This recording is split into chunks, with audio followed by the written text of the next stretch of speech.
एक टाइम था जब 261 ओडीआई पे चेज नहीं होता था। आजकल 20 ओवर में 261 चेज हो जाता है। आरसीबी का एक रिकॉर्ड था चेस करते हुए हाईएस्ट स्कोर, वो भी कल टूट गया है।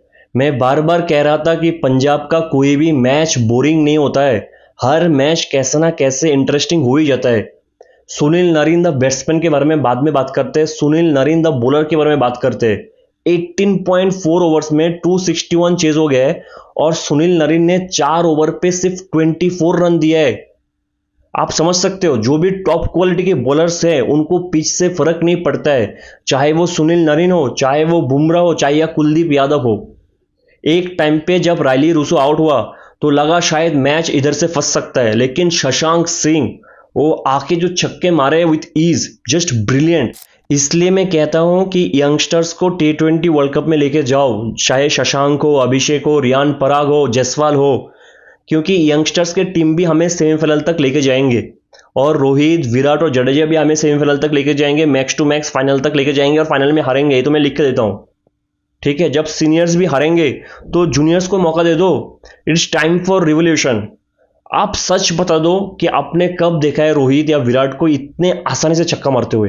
तो और शशांक ने सिर्फ कल के मैच पे नहीं, हर एक मैच पे किया है, और अभिषेक शर्मा भी। एनीवे, शुरू से शुरू करते हैं। टॉस जीत के पंजाब फील्डिंग चुनता है और ईडन गार्डन में सब यही करना चाहता है, चेस करना चाहता है। केकेआर के प्लेइंग 11 में एक चेंज था, क्योंकि स्टार्क इंजर्ड था तो चमीर आ गया है। पंजाब के प्लेइंग 11 में दो चेंज था, राहुल चहर वापस आ गया था और लिविंगस्टन को ड्रॉप करके बेयरस्टो को खिलाया गया है। आप सोचोगे कि बेयरस्टो, जिसने पिछले 8-9 महीने से कुछ भी नहीं किया है, उसको क्यों लिया है? लेकिन बेयरस्टो एक ऐसा प्लेयर है, वो अगर अपने टाइम पे हो और उसके बेस्ट डे पे वो कुछ भी कर सकता है, कुछ भी कर सकता है। चाहे आप वो एशेस देख लो जो टेस्ट में वो पारिया खेलता है, या फिर कुछ ओडीआई मैचेस देख लो। He is a brilliant batsman, to be very honest. थोड़ा कंसिस्टेंसी का प्रॉब्लम है, but he is a brilliant batsman. अब ओपनिंग करने आता है सुनील नरीन और फिल सॉल्ट, और पहले 7 ओवर में 3 कैच ड्रॉप कर देता है पंजाब। अगर आप फिल सॉल्ट और सुनील नरीन को मौका दोगे तो वो तो रन मारेंगे मारेंगे। 6 ओवर में केकेआर का स्कोर होता है 76 फॉर 0। और मैं राबाडा और अर्शदीप से बहुत डिसअपॉइंटेड हूं। रबाडा और अर्शदीप का बेस्ट बॉल क्या है? यॉर्कर। वो लोग यॉर्कर के लिए जाना जाता है, लेकिन कल वो क्या कर रहे थे? दौड़ के आके स्लोअर डिलीवरी डाल रहे थे। देखो, इनका माइंडसेट ये था, पहले से गेम प्लान बना के आया है कि इन दो बैट्समैन को हम पेस नहीं देंगे, बस स्लोअर डिलीवरी डालेंगे। और वो काम नहीं कर रहा था, फिर भी वो लोग वही कर रहे थे, स्लोअर डिलीवरी और बॉल बाउंड्री के बाहर। बहुत डिसअपॉइंटिंग, स्पेशली अर्शदीप। अगर आपको T20 वर्ल्ड कप में खेलना है तो ये नहीं चलेगा। 10.2 ओवर्स में फर्स्ट विकेट गिरता है सुनील नरीन का, जब केकेआर का स्कोर था 138। सुनील नरीन 32 बॉल 71, 222 का स्ट्राइक रेट, ब्रिलियंट नॉक। अब मुझे ये बात समझ में नहीं आया कि जब सुनील नरीन आउट हुआ, केकेआर का स्कोर ऑलरेडी 138 था, तो आपने वेंकटेश अय्यर को बैटिंग करने के लिए क्यों भेजा? मतलब इसके पीछे का लॉजिक क्या है? आपको रिंकू या रसल को भेजना चाहिए था। केकेआर ने सोचा होगा हमने ऑलरेडी 10 ओवर पे 138 बना दिया है, अगर हम मर मर के भी खेलेंगे इधर से 240 250 तो बन ही जाएगा, इतना रन पंजाब थोड़ी ना बना पाएगा। तो जो भी हमारा आउट ऑफ फॉर्म बैट्समैन है वेंकटेश अय्यर, उसको भेजते, उसका फॉर्म आ जाएगा इस फ्लैट पिच पे खेल के। इस सोच से उन्होंने वेंकटेश अय्यर को भेजा है, which ultimately made the difference in the match. 13th over में सैम करन फिल सॉल्ट को एक ब्रिलियंट यॉर्कर डाल के बोल्ड कर देता है। फिल सॉल्ट 37 बॉल 75, 205 का strike rate, another brilliant knock. Phil Salt auction पे अनसोल्ड था और मैं तब भी बहुत सरप्राइज था कि फिल सॉल्ट कैसे अनसोल्ड चला गया। एनीवे, 15th ओवर के बाद केकेआर का स्कोर होता है 190 फॉर 2। आप सोचोगे कि 15th ओवर में 190 मतलब बेहतरीन, लेकिन नहीं, इस मैच के कंटेक्स्ट से 190 कम था। मैं समझा देता हूं कैसे। पहले 6 ओवर में 76 रन बनाए, रन रेट ऑलमोस्ट 13। उसके बाद 6 to 10, इन 4 ओवर पे 61 रन बनाए, रन रेट ओवर 15। आप समझ रहे हो, पहले 6 ओवर पे रन रेट 13 का, उसके बाद 4 ओवर पे 15 का। 10 to 15 ओवर, इन 5 ओवर पे सिर्फ 53 रन आया है 10 के रन रेट से। बेसिकली क्रिकेट में T20 में 10 ओवर पे आप जितना बनाओगे, आपका कोशिश ये रहता है कि नेक्स्ट 10 ओवर हम उसको डबल करेंगे, तो आपका रन रेट बढ़ना चाहिए था, आपका रन रेट कम होता गया है।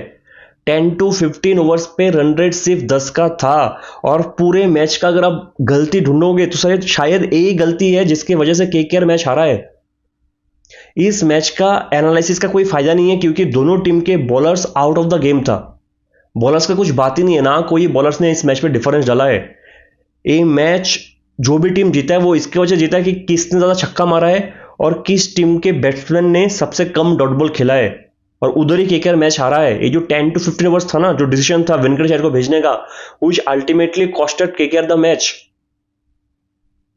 अब इधर से 17th ओवर पे अर्शदीप रसल को आउट कर देता है और 19th ओवर पे श्रेयस अय्यर को आउट कर देता है। श्रेयस अय्यर ने तो अपना काम कर दिया था, 10 बॉल 28 रन 280 का स्ट्राइक रेट। 20th ओवर में हर्षल पटेल रिंकू को आउट कर देता है और 20 ओवर में केकेआर 261 तक पहुंचता है, which look like something Punjab can do, to be very honest. लेकिन ये जो वेंकटेश अय्यर का इनिंग्स था 23 balls 39 which strike rate of 170 was problematic in the context of the game. और वेंकटेश अय्यर को ऊपर भेजने का लॉजिक मुझे यही समझ में आता है कि वो आउट ऑफ फॉर्म है, इस बार आईपीएल में अच्छा बैटिंग नहीं कर रहा है, तो उसको इस फ्लैट पिच पे ऊपर भेज देता हूँ, थोड़ा बहुत फॉर्म पे आ जाएगा, थोड़ा पिच पे टाइम बिताएगा तो फॉर्म पे आ जाएगा, जो हमारे लिए अच्छा होगा प्ले ऑफ में। But ultimately that decision costed them the match. देखो 261 तो केकेआर ने बना दिया, लेकिन इतने हाई स्कोरिंग मैच पे ये देखा जाता है कि कितने ओवर्स में केकेआर ने 10 के नीचे बनाया रन, और ऐसे 6 ओवर्स थे जहां केकेआर ने 10 के नीचे रन बनाए, 10 के ऊपर नहीं गया है।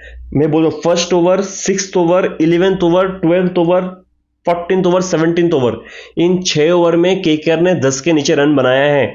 आपको एक काउंट करना पड़ेगा क्योंकि जब पंजाब का बैटिंग आएगा हम देखेंगे कि पंजाब ने कितने ओवर्स में 10 से नीचे बनाए हैं। अब 262 चेस करने आते हैं प्रभ सिमरन सिंह और जॉनी बेयरस्टो, और अगर 262 आपका टारगेट है तो आपको पहले ही बॉल से बैट घुमाना पड़ेगा, और प्रभ सिमरन सिंह ब्रिलियंट स्टार्ट देता है। पहले ओवर पे 8 रन, सेकेंड ओवर पे 14 रन, थर्ड ओवर पे 23 रन, फोर्थ ओवर पे 12 रन, फिफ्थ ओवर पे 12 रन, सिक्स्थ ओवर पे 24 रन। पावर प्ले के लास्ट ओवर पे प्रभ सिमरन सिंह रन आउट होता है, जो रन आउट होना नहीं चाहिए था। प्रभ सिमरन सिंह 20 बॉल्स 50, 270 का स्ट्राइक रेट। पावर प्ले के लास्ट ओवर तक जॉनी बेयरस्टो खामोश था, वो लास्ट ओवर पे मारा है, शायद अनुकुल रॉय का ओवर था। पावर प्ले में पंजाब का स्कोर था 93 for 1, brilliant start. 7th over Sunil Narine डालता है और सिर्फ 1 रन आता है। उसके बाद 8th over 14 run, 9th over 12 run, 10th over 12 run, 11th over 17 run, 12th over 24 run. आप समझ सकते हो किस तरीके से मारा है। 13th ओवर फिर से सुनील नरेन डालने आता है, 6 रन देता है और रूसो को विकेट लेके जाता है। 13th ओवर के बाद पंजाब का स्कोर था 179 for 2, और आज शशांक को फाइनली प्रमोट किया गया है, और बंदे ने जो बैटिंग किया है unbelievable, unbelievable. 14th over 17 run, 15th over फिर से नरेन डालता है और 5 रन।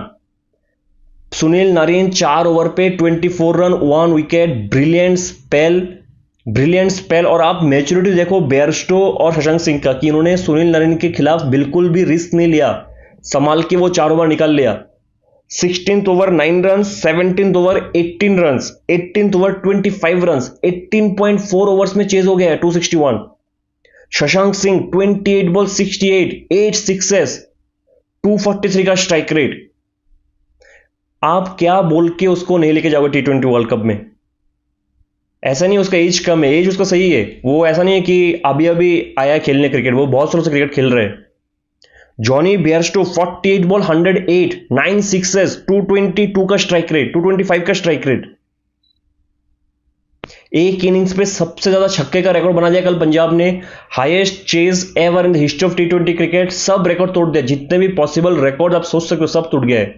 मैं एक बात कह रहा था कि कौन सी टीम ने सबसे ज्यादा 10 रन के नीचे का ओवर खेला है। केकेआर ने 6 खेला था और पंजाब ने 5 ओवर खेला है, जहां पे उन्होंने 10 रन के नीचे बनाए। उस 5 ओवर में 4 ओवर तो सुनील नारायण का ही था। यही अल्टीमेटली गेम का डिफरेंस है। मैं केकेआर के बॉलर्स के लिए पहले भी बोल चुका हूं कि बड़े मैचों पे, प्ले ऑफ या फाइनल में अगर केकेआर पहुंच गया तो उनको हराने वाले उनके बॉलर्स होंगे। इस बॉलिंग अटैक के साथ मुझे नहीं लगता कि केकेआर आईपीएल जीतने वाला है, टू बी वेरी फेयर। क्योंकि last to last match RR ने 224 चेस कर लिया था, उसके बाद बेंगलोर के साथ लास्ट मैच बस 1 रन से जीता है, वो भी कैसे जीता है हम सबको पता है। और कल 261 चेज हो गए। इतना वीक बॉलिंग लाइनअप है। और वरुण चक्रवर्ती कल 3 ओवर 46 रन, 15.3 का economy. Mystery spinner Varun Chakravarthy इतना शॉर्ट पिच बॉल डाल रहा था, इतना शॉर्ट पिच बॉल, मतलब ऐसा लग नहीं रहा था कि वरुण चक्रवर्ती इंटरनेशनल लेवल का बॉलर है, to be very fair. To be very fair KKR के लिए मुझे ऐसा लगता है कि ट्रॉफी तो ये जीत नहीं पाएंगे। मैं ये लिख के सकता हूँ केकेआर आईपीएल 2024 नहीं जीतेंगे इस बॉलिंग अटैक के साथ, खास करके स्टार्क का जो फॉर्म है मुझे नहीं लगता। अगर स्टार्क कुछ अलग कर दे प्लेऑफ्स में तो शायद जीत जाए, लेकिन बहुत कम चांसेस है केकेआर का आईपीएल 2024 जीतने का। मिलते हैं अगले वीडियो में, तब तक के लिए जय हिंद।